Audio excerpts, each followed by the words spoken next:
thank you all very much for coming, and thank you especially to our very distinguished speaker, Imran Khan. And it's my job not to say very much at the beginning, but just to introduce the ground rules. We want to have a lively question and answer session. So if you're going to ask a question, could I ask you to be thinking now how to make it as short as possible so that as many people as possible get a chance to ask a question. There will also be book signing afterwards. And again, if you could avoid the temptation to have pictures taken, a long discussion of Pakistan politics, at the time you try to ask Imran to sign the book, that would also enable as many possible books to be signed, and the more chance we get, the better. I'd also like to thank at the beginning those from the Asia Research Centre, particularly Ruth Katamuri and Keith Tritton and their colleagues who organised all this, and to thank you all again for coming. But of course, most important is to thank Imran himself for coming. I am considerably older than he is, so I had the pleasure as a teacher at Oxford of admiring already the young cricketer, and followed right through the 20 or 21 years of the career. And all of us who saw that are enormously grateful for the enrichment that he gave us all. But of course, after the cricketing career was the political career and the charitable career. And all of us who worked in Pakistan, as I have in the 80s and 90s and a few years of the last decade, will surely be grateful to Imran for his stand on changing the nature of Pakistani politics. Anyone who's even got the most superficial understanding of Afghanistan's history will surely be grateful to him for his questioning of whether the outside forces in Afghanistan really have much idea of what they're doing and why they're doing it. And of course, his charitable work is something which we can only admire and respect. So I won't say any more by way of introduction. You know who he is, that's why you came here. We are looking forward very much to listening to what he has to say about his new book and other things, and look forward to the questions and answers. I will begin the kickoff. I'll ask Dr. Atta Hussain, who is the director of the Asia Research Centre, to ask the first questions, but he, like everybody else, will be very brief on that. So thank you all again for coming. Thank you particularly, Imran, for honouring us with your presence here today, and we look forward very much to listening to you and to the opportunity to ask some questions. Thank you so much.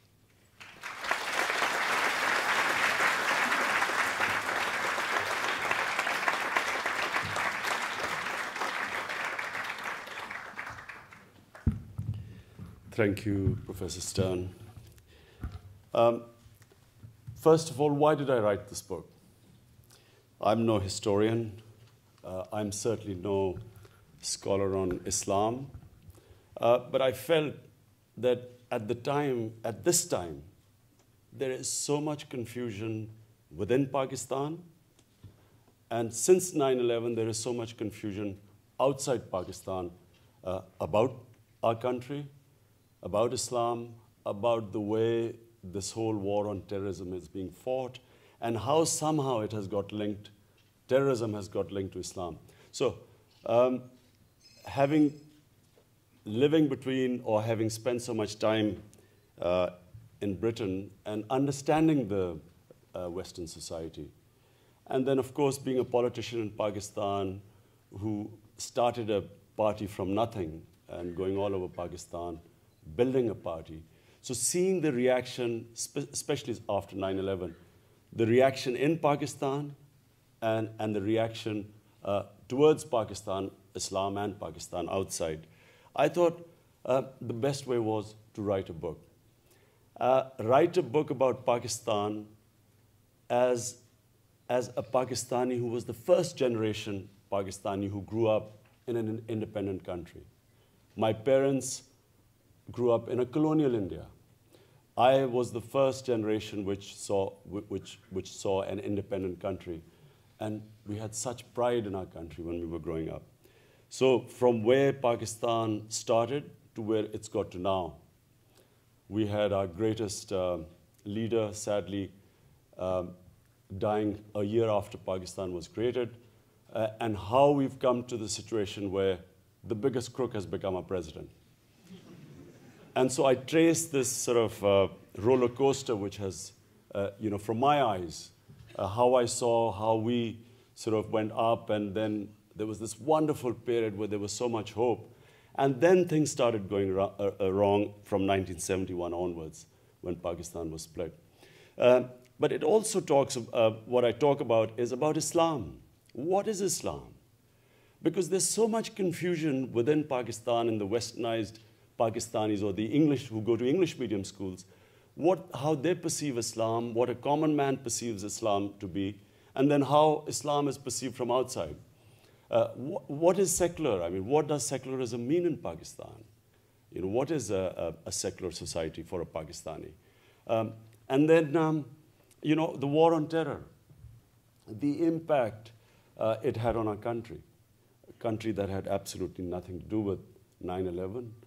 There was no Al-Qaeda in Pakistan. It was at that time in Afghanistan. Al-Qaeda, as we know, was funded by the CIA and built both by Pakistan's ISI and CIA and was based in Afghanistan. How suddenly we find that Pakistan becomes a frontline state in the war on terror. And then a country where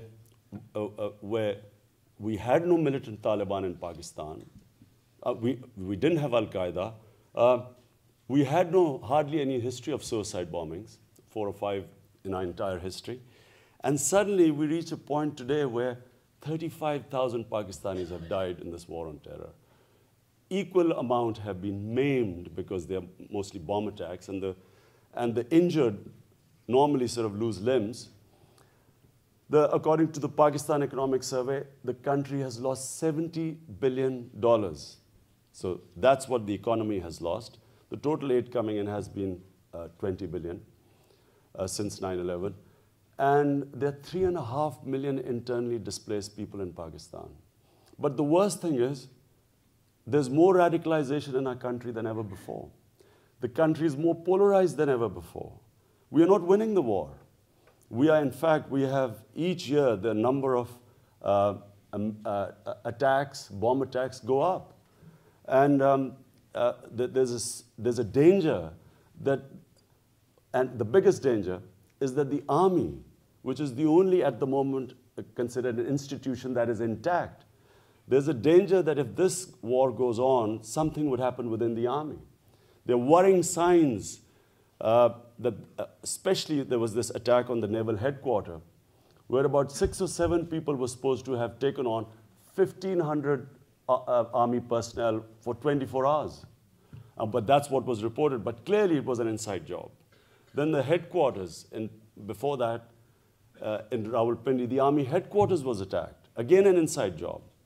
Then the commando headquarters, where 50 commandos were blown up, again an inside job. So Musharraf was attacked twice, both times from within the army. So there's a worry in Pakistan that, if something happens from within the army, that is the nightmare scenario which we're all scared of. And then there doesn't seem to be any solution, because all we are having is more of the same in Pakistan. Recently, there was an attack on the American embassy in Afghanistan, in Kabul, and immediately Pakistan is now being asked to go into North Waziristan. Now, already Pakistan can barely cope with the amount of terrorism.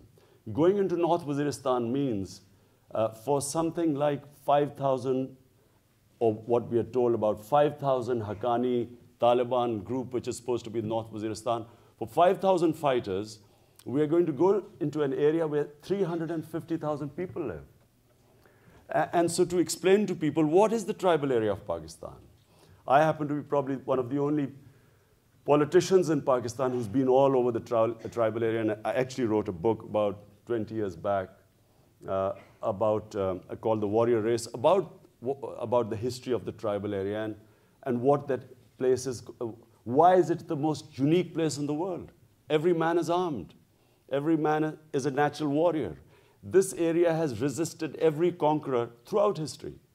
And the basic social structure of that area, where every village is like the ancient Greek city-state, where it has its own parliament, its own jury system.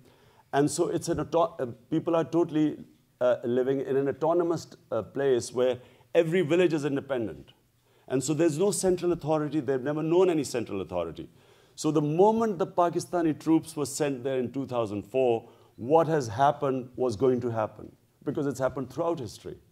And the most worrying thing was that the British went along with the Americans in Afghanistan. The British know the history of that area. They have left so much literature on the three Afghan wars and 80-year experience in the tribal areas. And so because they have not known any central power, whenever an outsider was going to come, what the tribes were always going to get together, and what we're seeing right now was going to happen. So what are the Taliban? That's the next question. Is this an ideological war? Or are these just political Taliban? In other words, Taliban have come out because of a reaction to Pakistan's military operations in the tribal areas. And so my opinion is that unless a proper diagnosis is done of who's your enemy, as the Chinese proverb says, know your enemy. Unless you know your enemy, this war is not going to end. And I did a couple of times, I brought people from the tribal area. Once a Malik from Waziristan, I got him on the most popular program, Capital Talk, to sit and tell the people what was going on. And then I got from another agency, a tribal Malik who came and sat down, and just so that people in Pakistan understood what was going on. Because what is happening is that from 2004 onwards, the more operations Pakistani army conducted in the tribal areas, coupled with the drone attacks, the more the collateral damage, the more militancy started growing, because revenge is an integral part of their genes, their character. Ever since time immemorial, the whole tribal system depends on hospitality to any outsider and revenge if anyone in the family is killed. So here was Pakistan Army bombing from helicopter gunships, F-16s, artillery from 20 kilometers away, and telling the people of Pakistan as if there was some army there. They were bombing villages. And villages had women and children. So it took 2 years of collateral damage to create what became the Pakistan Taliban. We did not have any militant Taliban, as I said, even when Taliban were in power in Afghanistan. So we created the Taliban through these military operations, and from day one, I was the one stood up in the assembly, opposed this. And so, unfortunately, since 9/11, this narrative, either you're with us or against us, it just killed any debate. So if you did not go along with the military operations, you were pro-Taliban. And similarly, in the case now of polarization, Salman Taseer, our governor, gets shot because he's caught on the other side of the divide. That if you say anything which is perceived to be anti-Islam, you're pro-American and sort of anti-Islam. So this polarization has grown. The more military operations, the more collateral damage, the more suicide attacks. And this year in Pakistan has been the bloodiest year. Also the same in Afghanistan. Remember, they're fighting the Pashtuns. So there are 1 million armed men in Pakistan's tribal area. Just to make you understand the problem, there are 1 million armed men in Pakistan's tribal area. So my solution was that you win them over to your side and use them to isolate the real terrorists, the ideological Taliban or Al-Qaeda, or what were the old jihadi groups, which were Lashkar-e-Taiba. So rather than isolating them by winning the tribal people over to our side, which happened in the beginning, by the way, the tribal people handed over 250 foreign fighters to Pakistan Army initially. But when the operation started, gradually the whole Pakistan army was perceived as a mercenary army of the Americans. So they started fighting the Pakistan army, which then started attacking the villages, bombing. So eventually now we have 30 Taliban groups in Pakistan. And we have reached a stage where the army does an operation, comes back, and the Taliban or the fighters move away. The moment the army comes back to the cantonments, they come back in again. And so it's just a never-ending war. The solution lies, as I said, in winning the people over to your side. Solution, there is no military solution. There never can be a military solution there. When you have 1 million armed men, it's the most senseless policy to push them towards the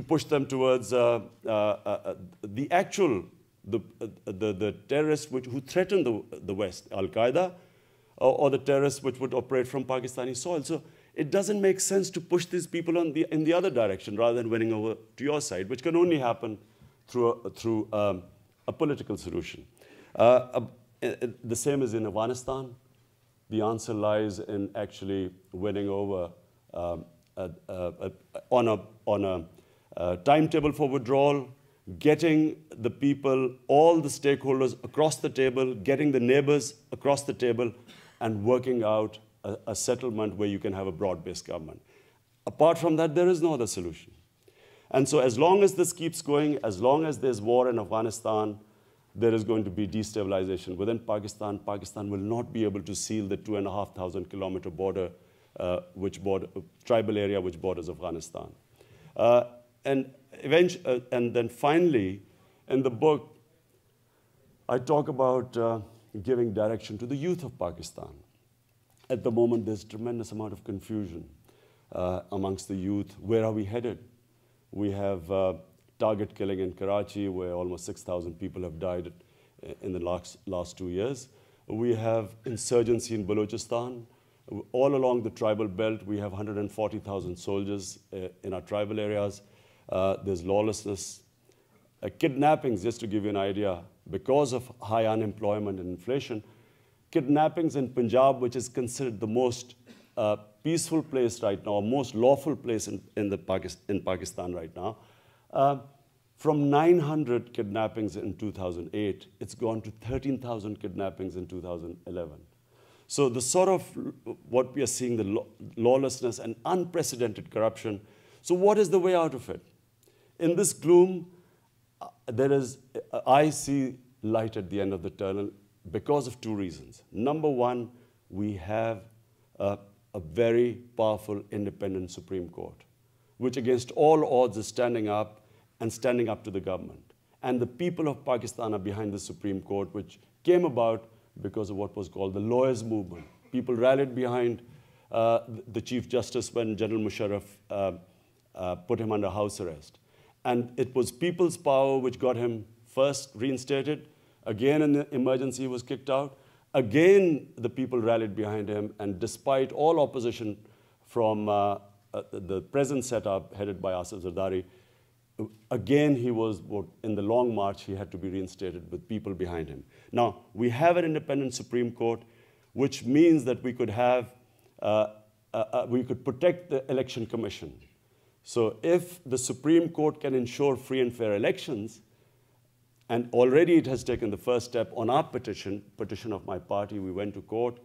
And so just to give you an idea, the sort of electoral fraud we had in 2008, out of 80 million registered votes in 2008, 37 million votes were declared bogus. So 45% of the vote was fraudulent. And so these parties, the traditional parties, started off with a huge advantage. No wonder you couldn't beat them. And on top of it, 35 million votes were not registered. So of the young, 35 million votes were not registered. And both the main parties, the total vote was 18 million. And if in 18 million you take out 45%, which was bogus votes, both parties must have had. So you can imagine what this new electoral rolls, the sort of revolution it's going to create. 35 million youth voter coming in, all vote for change. And then we have the second institution in place, which is one of the most vibrant medias in Pakistan. It is independent. The television talk shows, the current affair programs, draw the greatest viewership. No soap opera can match them. It's like having about 6 Jeremy Paxman every evening. And the level of political awareness is unprecedented in Pakistan right now. For the first time, you see the young people completely politicized in Pakistan. Women politicized in villages, thanks to the independent television. And when I used to previously address universities in Pakistan, 50% of the questions were cricket, another 20 about showbiz. Now, forget the universities. We collected money from schools for floods last year, and so we invited the school children who had collected the most amount of money. And so we opened the floor for question answer. 95% questions from children from 10 to 15 were political. So the country got completely politicized. And this is where there's hope, because whenever we have elections, which will be sometime next year, in my opinion, Pakistan will head towards a genuine democracy. The biggest revolution is going to take place through the ballot box. And so, while there is darkness, there is everywhere there's gloom and doom, I have, in my 15 years of politics, this is the first time I see hope in Pakistan, where I see the elections bringing about a revolution, a soft revolution through the ballot box. So that's where the hope lies. But then I look forward to your questions, because I don't know what aspects you want me to talk about the book. So, Professor Stern, I look forward to the questions.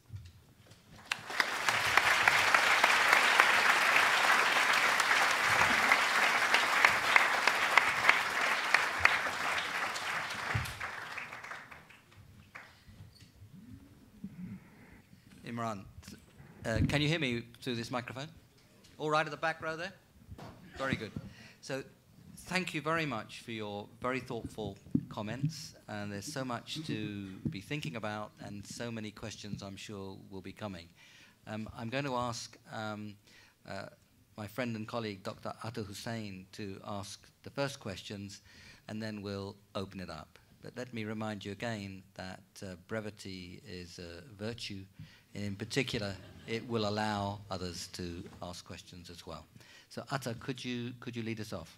Yeah, I'll be brief and just say, could you further elaborate on hope for Pakistan? You outlined 2 factors. Could you go a bit more in detail of how to win over the public in Pakistan to the right side?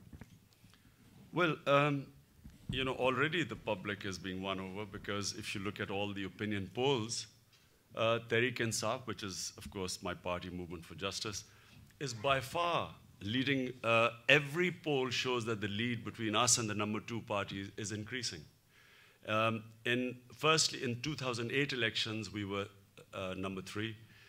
We were number 2 in the Pakhtunkhwa province, in what was the Northwest Frontier province. But this year, in the last 6 months, all opinion polls have shown that Tehreek-e-Insaf has not only, according to Pew poll, YouGov poll, polls within Pakistan, New American Foundation did a poll in the tribal areas. Tehreek-e-Insaf had 3 times the vote bank to the number 2 party. So it's thanks to the media, and thanks to a situation where Asif Zardari has basically co-opted all the political parties with him. So everyone has a share of the pie. They're all in government. And so as things go down, all of them have got exposed. And because of that, people look for a change, and therefore that's how we are gaining ground. Thank you. Now it's your chance. We have about half an hour or so for questions. I'll close the questions shortly before 8 o'clock, so that there will be a good time for the book signing. Let me remind you, I will remind you again, but when the book signing takes place, I know there's going to be a long queue. You join the queue once you've bought the book, and you buy the book outside in the atrium, probably some of you already have them anyway, in which case you'll get to the front of the queue. But we will need a bit of discipline on this, because I'm sure there'll be many people who want to ask for a signing. Now, questions. There are roving mics here. I'll try to move around the hall. Let's start at the top. A gentleman at the back. Yes, who's just waving there. Please keep it brief. Thank you. I'm a big fan of yours. मैं ज़ोहैर तोरू की तरह आपके लिए धूप में ख़राब होने के लिए तैयार हूँ. My question is, what non-Pakistani leader, past or present, is your role model and why? A role model past was, of course, Jinnah, Quaid-e-Azam, and the reason was that Jinnah, was a man who never ever compromised on his goals, and his goals were completely selfless. He was dying of TB, and yet he never gave up the struggle. The present Mandela, in the sense that Mandela's 27 years in jail he spent, but never moved from his goal, which was one man, one vote. He was offered everything. So again, a leader with a selfless vision. And the present one who I'm most impressed by is Erdogan of Turkey. Because remember, Turkey had a similar problem to Pakistan, where the army kept interfering in the system. And they too suffered from the democracy being interrupted. But Erdogan, through giving performance, raising the per capita almost 3 times, from $3,500 to almost $10,000 per capita. And then when the army came in the way, he went to the people, got a bigger mandate, and then actually has the democratic institutions have prevailed over the army. And so it's put army in its place, which is what's going to have to happen in Pakistan. Because you can only have a strong democracy if the army stays within its constitutional role. But only a government that has the moral authority, which Erdogan had, because army always holds a physical power. So only with moral authority he was able to establish the civilian predominance over the military. There's a lady just at the center downstairs here. Assalamu alaikum. I wanted to ask, as I'm very proud of my Pakistani heritage, and like yourself, my parents are first-generation Pakistanis. But as a non-resident Pakistani, a British Pakistani, how can I make a difference in Pakistan, but where I fear for my safety? I haven't been back for 3 years because I just can't take my son there, who I'd like to identify with his roots as well. What are your sort of recommendations on how we can make a real difference, apart from, say, just donating our zakat to Shaukat Khanum? Look, the reason someone like me came into politics, who did not need politics, because a lot of times people kept saying, why, you didn't need politics, why did you come into politics? In fact, those people who don't need politics, unless they come into politics, we are stuck with this, this political mafia, which uses politics to do big business. So basically, if you want to know the main 2 parties or 3 parties are doing politics, all you have to do is look at the assets of their leaders before they came into politics and what they become now. And you will know why they are in politics. So unless those people who don't need politics, and the strength of Tehreek-e-Insaf is that our top hierarchy, which no one knows, people don't know them, but they are all people who have excelled in other areas and who've come into politics because they feel that now is the time to fight for the country. Only way you can bring about a change is through politics. And if people who get scared from the mafia, who can do something, in Pakistan you have very capable people, but they always, I feel, take the easy road and go outside Pakistan and go out for easy pickings. So if your best brains are not willing, or the best qualified people are not willing to go into politics, we'll always be run by crooks. I mean, how can it happen that the biggest criminal becomes our president? It's a collective failure of all of us. And I have to, by the way, say my party was the only party that that did a demonstration when Asif Zardari was going to become the president, saying that we are not part of this crime.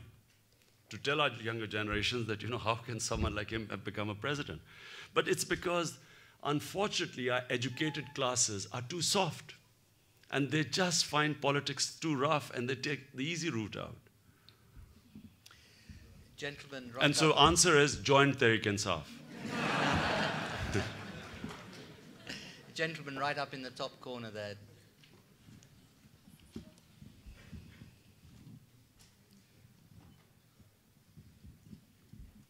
Assalamu alaikum. My name is Abdul Qayyum. I want to ask you, what is the significance of you launching your book here in the UK and not in Pakistan? Well, it is going to be launched in Pakistan too, but the only reason was that there was a UK publisher. And why launch it? And why? Because I gave you two reasons for the book. One is, you know, for the Pakistani youth, but also for the way Pakistan is perceived outside Pakistan. I remember when I was still married, and my wife had to come after 9/11 to Pakistan. Everyone used to give her a farewell that last time they would see her. And, you know, they really believe there's such a lot of misconceptions about Pakistan, you know, and about Islam. And so I thought it's very important to, and by the way, I have spoken to think tanks in Britain. I've said exactly the same thing I said about Taliban years back, that unless they know what the Taliban is, know your enemy, they're not going to win the war. And I said this in America, all to the main think tanks. I met senators, Harry Reid, Joe Biden, all of these people I've said this. 3-4 years back. But I thought that maybe it's important that the people in Britain and maybe perhaps in America should know what is going on. No one knows what's going on. I mean, how can people sitting here understand that what drone attacks are doing? How can, in a civilized society, allow this, that a drone attack in a village eliminates suspects? Remember, suspects. Their wives, children, anyone who happens to be there. How a drone attack takes place is that a spy puts a chip on some house saying that there are militants there. And someone sitting in the United States, then on like a computer game, decides to blow it up. Now the person could have gone, and a lot of times the fighters are on the move, they disappear. Anyone else could have come in. And so they are eliminated. And then clearly this policy is not working. Because whatever happens, the fallout of it is that more people go and join the militants. And so this is just, people sitting in Britain and in US do not know what's going on. And they're wondering why this war is not finishing. Because actually, this war is creating militants and terrorists. Perhaps I could also add that there's no better place for open and uninhibited discussion than the London School of Economics. That's why I came here. The gentleman in the tie right at the back there. Please, downstairs. Yeah. Whichever party wins next year's elections, and hopefully it's Tehreek-e-Insaf, how do you propose the executive can exert control over the ISI so it's not pretending to do one thing and actually doing something else surreptitiously? And also, how do you propose the executive can control the army to prevent it from holding or attempting another coup? Well, first of all, ISI and army is the same thing. You know, let's not try and separate them, because ISI is the army's intelligence wing, and the same person, which is the army chief, controls both. There's this idea that this is a rogue organization which is out of control. I don't think that's the case, because what little I have my interaction with ISI is, firstly, the moment a ruling elite of a country makes money out of war, that is where all the problems begin.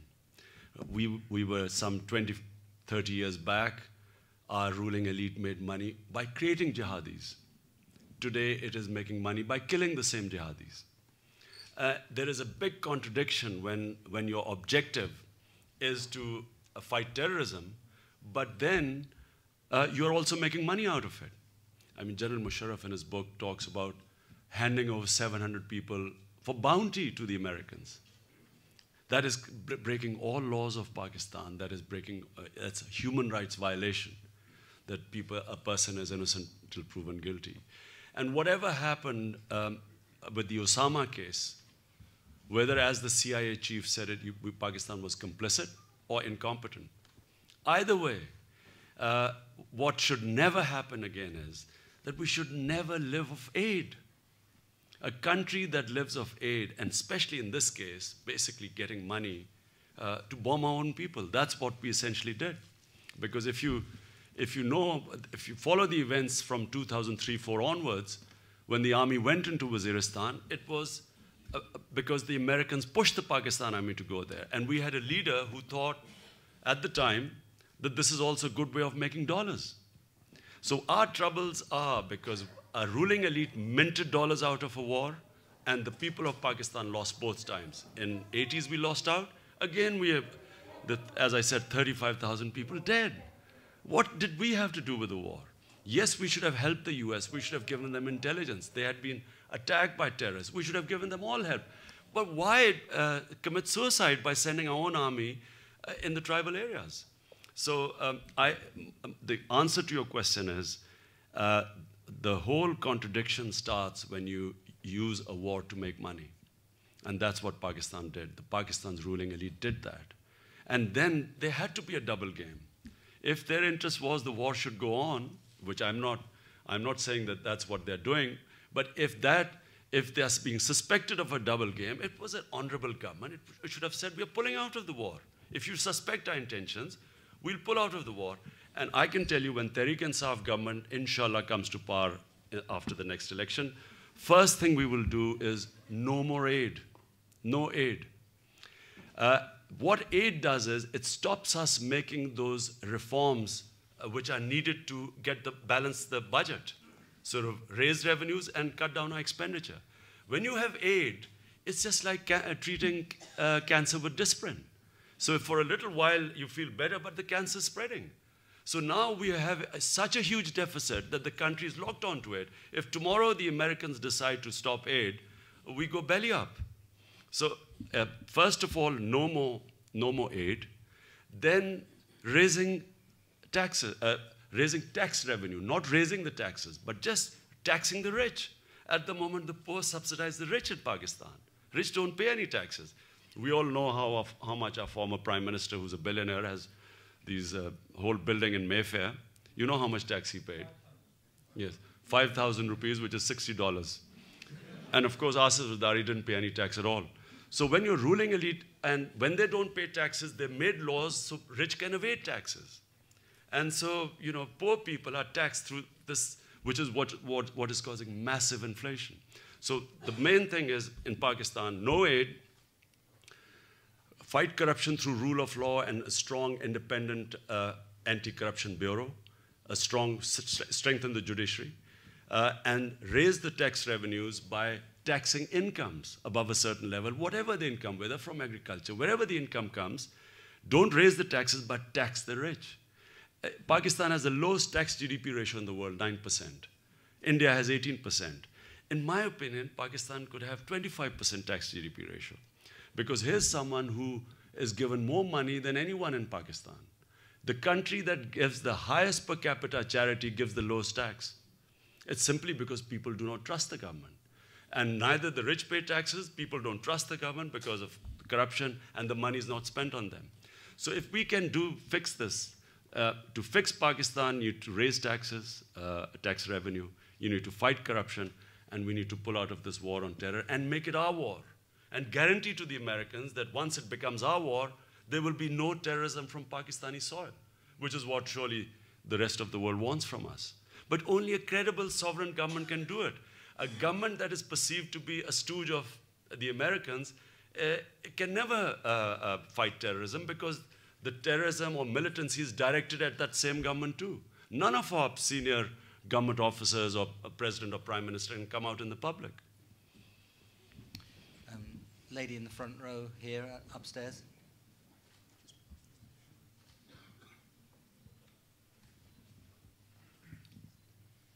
Good evening and Assalamu alaikum. My name is Maria. We are all hoping that Tehreek-e-Insaf comes to power.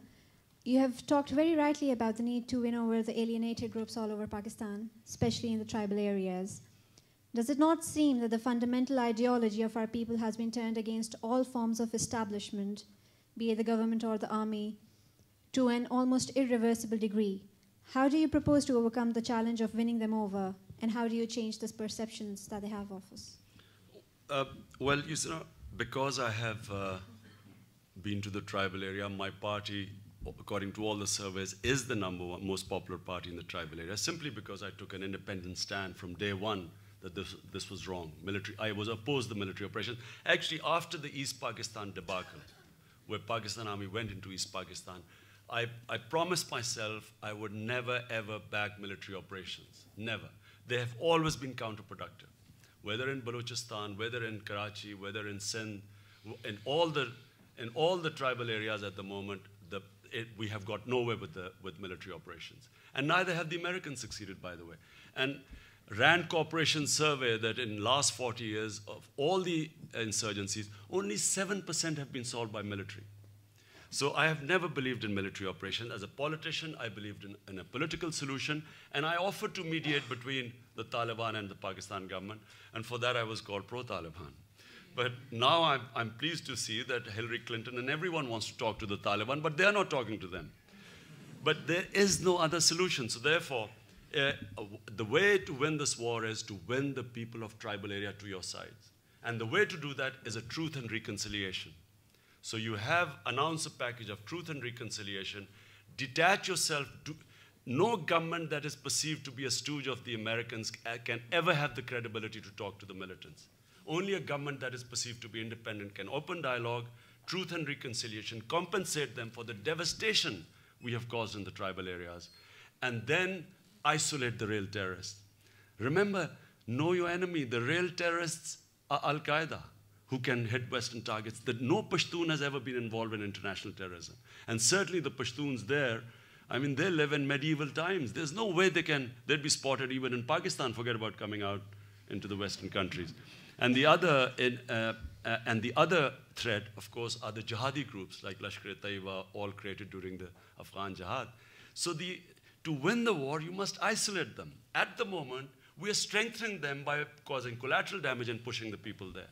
So open dialogue with them, win them over, isolate the terrorists. A gentleman in the check shirt, then I'll go to the gentleman right next to you with the jacket. Imran, thank you very much for such a good book on Pakistan. Two questions I have. One is in terms of, it's a book in English, and where you're seeing there's a lot of population in Pakistan, youth, who would really like to read this book and get enlightened. Are there any plans to have a Urdu version of the book available on a cheaper price so that, your message goes widely? There is an Urdu version coming up, and it'll be in 2 weeks, it'll be ready. And yes, that is the main version going all over Pakistan. Because, in this book also, I trace what I perceive Islam to be. And, my own experience of what Islam should do to our society. And then, of course, my great inspiration, the great Iqbal. So I think it's very important for our young people to have direction right now, because they're so confused, are you secular, are you liberal, as if the problem is some between fundamentalists and liberals. And that's why everyone is confused about the Middle East, the Arab Spring. They don't know what it is. But basically, people in Pakistan want a change, want democracy, want rights, want taxation with representation, all the things which people in the West have. Gentlemen, just to your right, then we'll go back upstairs. Thank you very much. Hi, Imran. My question, a couple of questions. One question. One question with two parts. We are around about 16 months away from general elections. Would you like to share with us today how many registered members your party has made so far? And secondly, are you in a position now to fight all Pakistani seats, provincial and national? Okay, now people in Pakistan, we are being attacked by saying, have you got enough candidates? Now look, there are two ways of fighting parliamentary elections in a parliamentary democracy. One is the traditional way in Pakistan, where you have candidate-based party. So parties must have candidates from various constituencies. For instance, in a district, there would be 3 or 4 political houses. So to win the elections, you would want a strong candidate from that political house. And so if you have enough of those candidates, and then the party has a certain amount of vote bank, you think that you will be able to win the election. And then, of course, a little bit of help with the establishment, and you're through. But the other model is Zulfikar Ali Bhutto's model in 1970, where I still remember what happened. He did not have the candidates. He just had a vote bank, and the young people supported him. So all my generation, we were all with Bhutto. All our parents, my father's generation certainly were with the Muslim League. So in the end, they were only Bhutto was expecting 15 seats. But once the young and the passion of the youth is with you, and once an idea catches fire, then it's the candidates who run to you. So already, although there are no elections right now, but because our vote bank has increased, we have candidates coming from all over Pakistan to want to stand for us. Problem is, most of them are crooked. And so it's not a question of getting candidates, it's a question of getting clean candidates. This is our real challenge. Because in order to win the next elections, we must give the people of Pakistan an alternative to the old politics. And the only way we can do it is by having either candidates from old constituencies who are clean, and that not many of them, or just having new young people from preferably political houses, but young people who are clean, who represent change in Pakistan. And my prediction is that this is going to be the biggest tsunami in Pakistan the next election. Because what I'm seeing in Pakistan, I have never seen this. I remember 1970 when Zulfikar Ali Bhutto's wave came. But this is unprecedented because the first time people in Pakistan fear about the survival of the country. It's never happened before. I mean, I go places and people say, you know, you've got to save the country. I never have seen such desperation in Pakistan before. And I'm talking about people in Karachi who would never think, Urdu speaking, would never think of another party. Today, they are so scared of what is happening in Karachi because all political parties, as is coming out in the Supreme Court, all political parties have their terrorist wings, militant groups. So except for us, every party now has armed groups there. And basically, they're fighting a turf war. You know, it's land grab or extortion. So because there's fear that the country might not survive, people are desperate for a change. And thanks to the media, we have really, the party is growing. So you talked about membership.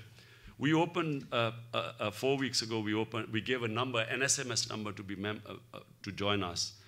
So in just 4 weeks, we had 350,000 members without advertising.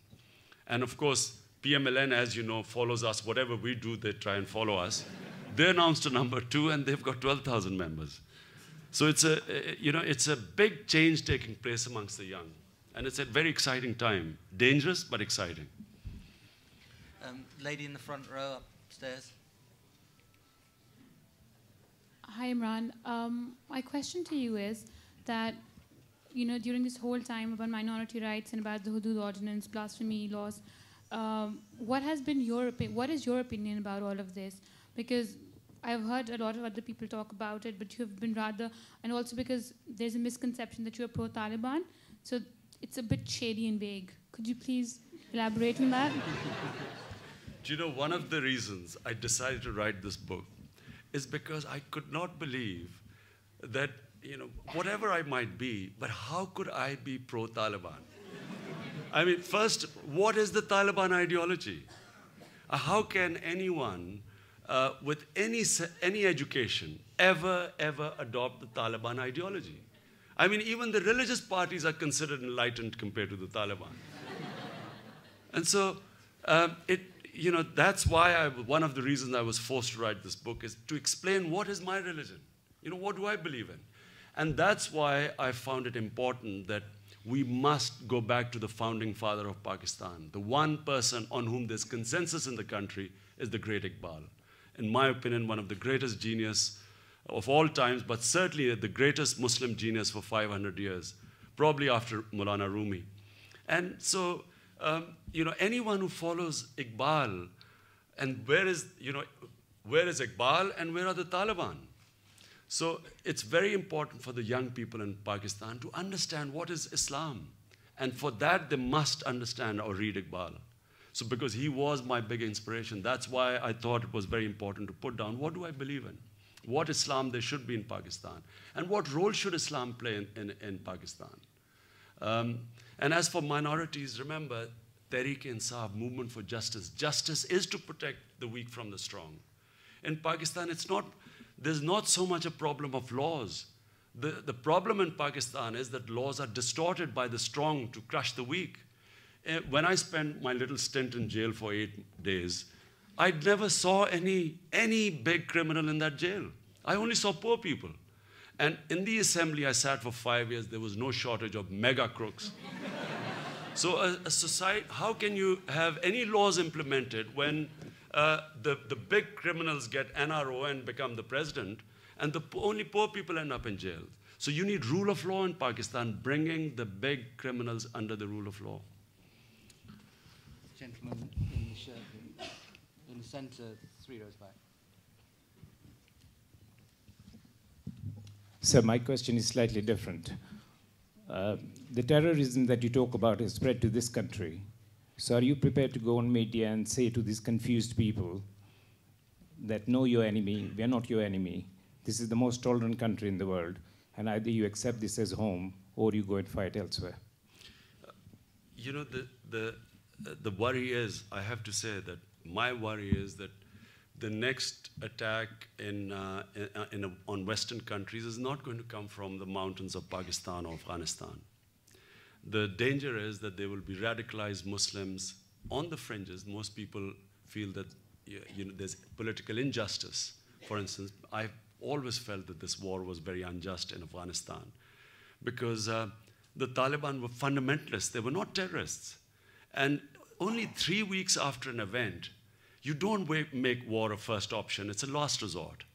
So to go in, rather than separate Taliban from Al-Qaeda, who were the real terrorists, they actually devastated the whole country.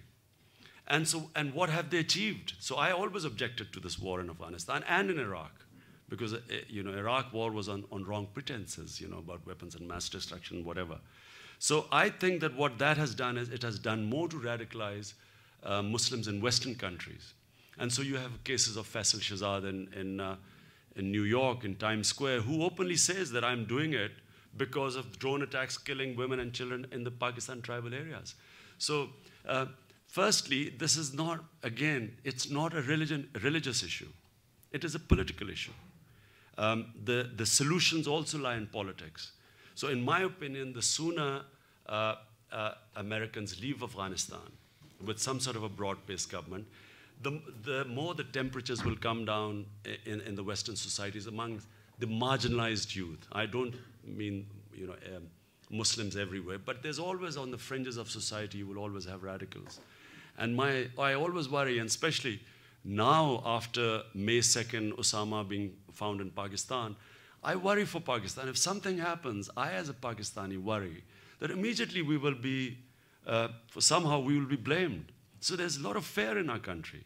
And hence it's very important to deal with this war on terror and rationalize it, and deal with it politically. Moderate Islam is not the answer. Dealing with political issues is the answer. The solutions are in politics, not in Islam. Gentleman in the blue shirt near the front there. Imran, if you get into power, how do you propose to deal with the United States? First of all, no aid, no loans from IMF, World Bank, massive austerity in the country and raise your revenues and stand on your own feet. So try and be friends with them rather than their slaves. And friends, you can, a friend perhaps will tell the US that, look, don't interfere in our country, but we will guarantee you what is your biggest worry, that there should not be any terrorism from Pakistani soil. That's all they should worry about. We don't want any interference, because all it does is, the kiss of death is whenever a Pakistani politician adopts US policies. So poor Benazir never stood a chance. The moment she came in with backing Bush's agenda and landed in Pakistan, she was a dead woman. Because it meant that people who were petrified of her getting into power had an easy alibi. They could bump her off and blame it on the Taliban or Al-Qaeda, which is what they did. But clearly, every evidence is that there was a massive cover-up. So when the US patronizes a puppet, neither can the puppet deliver for the US, and he certainly cannot deliver for his own country. So I think that the US should change its policy towards the Muslim world and stop patronizing these puppets. It's failing in the Middle East. It's a matter of time before there's a revolt against all the puppets. Because of social media, information revolution, no longer can you get away with the sort of things that happened in the Cold War and so on, or the dictators could control information. You can't control it anymore. And so it's much better to have a relationship like the US has with India, where it's a relationship with the population, with a democracy, not with one person. And that's what the US should think of, having a relationship with Pakistan. But certainly, I as a Pakistani, we don't want to be anti-US or fight a war against the US, but we certainly don't want to be their lackeys. Lady at the far back, on the far back corner there.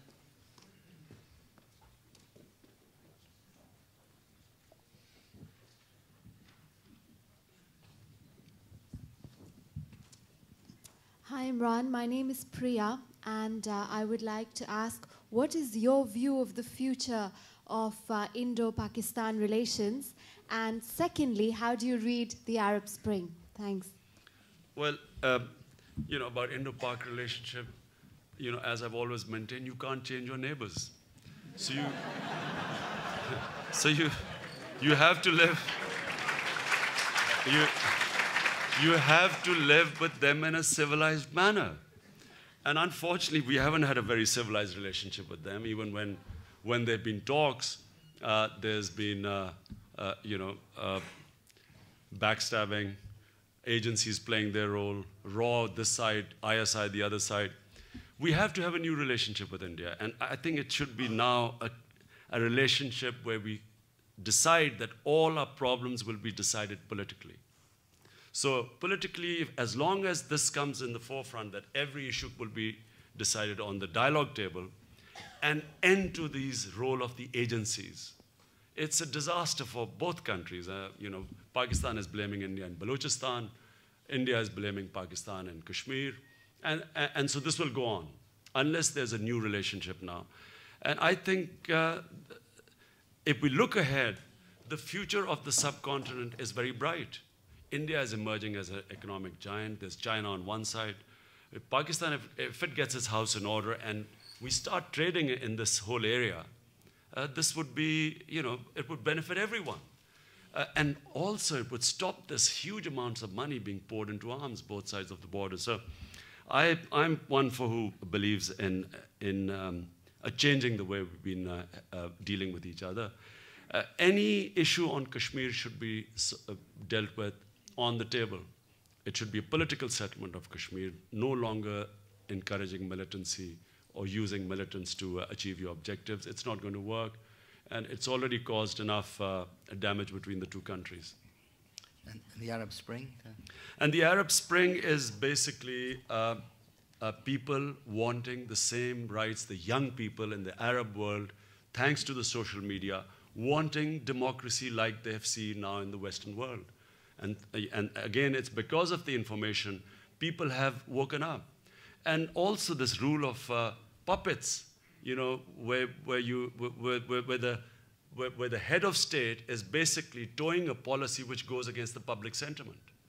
So I think this is a rebellion, A, against these puppets, and secondly, a demand for democracy. This is what's happening in the Arab world. I think it's irreversible. I think there will be counter-revolutions, but eventually, this thing cannot be stopped anymore because of the social media. A gentleman in the short sleeve shirt in the front here, front corner. Imran, you haven't been asked a cricket question yet. As a fast bowler, you bowl in short spells, right? 8, 10, 12 hours, and you take a rest. What's your secret for energy in politics? Secret for politics is simple. Well, okay, let me just answer what I've tried to answer in the book. The one lesson sport teaches you is that you only lose when you give up. And if you do not give up, you can win from impossible situations. And the champions are those who have the ability to learn, to take defeats, to learn from their failures, to identify and analyze their mistakes properly and accurately. A champion is when he's down, he learns from his defeat and then picks himself up and again starts struggling. So as long as you don't give up, no one can defeat you. And so this is in politics 15 years. Had I not been on the cricket field for 21 years and not learned this lesson, possible that I would have given up. But having gone through that, there was never any question because I knew that I was much better equipped for the longer term than my opponents because they had no idea. They all played with their home umpires. I learned to play with neutral umpires. Thank you.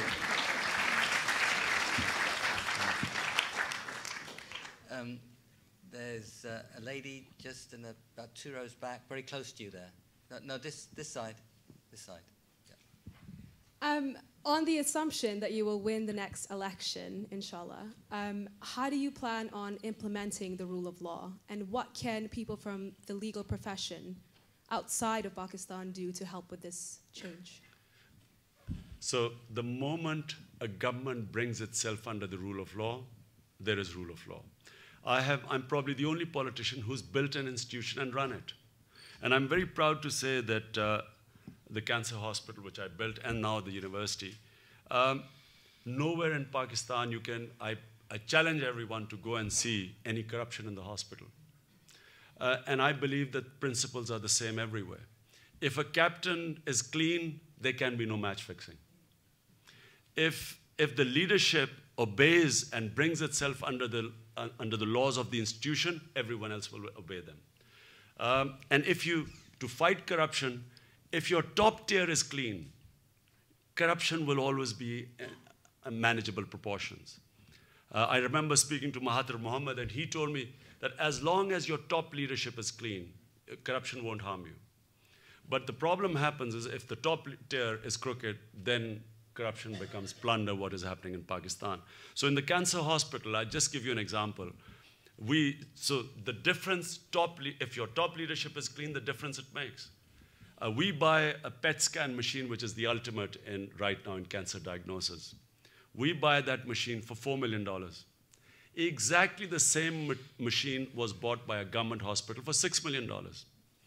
So top-level corruption meant that $2 million in one deal were just skimmed off. Whereas if low down the staff does indulge in corruption, it can never match in a year. They can never make $2 million. So the key is that if in Pakistan the cabinet is clean, and I believe we have the only party where we can guarantee that the top-tier leadership has integrity, because otherwise they would not have spent 15 years in opposition. Remember, opposition in Pakistan is not like opposition in Britain. Here's it's a piece of cake. In Pakistan, opposition is, you face a lot of problems. If you have any property, if you have businesses, you are in trouble, and you can actually, your life is under threat. So therefore, people who have stayed put in a party for 15 years in an opposition means that they believe in the ideology, and number two, they have integrity. And so if the top tier is clean and you implement rule of law, apply the law on yourself, start accountability with yourself, start paying taxes yourself, you can actually very quickly make the country turn around. Imran, thank you. I must apologize to all those who haven't been able to ask their questions. You've been very disciplined with the questions you've answered, and it's just a tribute to you, Imran, that so many people wanted to participate and we're having to frustrate so many of them. But I don't want to frustrate also the people who would like to have the book signed. So could I ask you just to, or just remind you, you buy the book, you join the queue, you buy the book outside, or you've already bought it. Could I ask those who are not going to join the queue to leave, but the most important way in which we have to conclude this meeting is to thank you, Imran, for an extraordinarily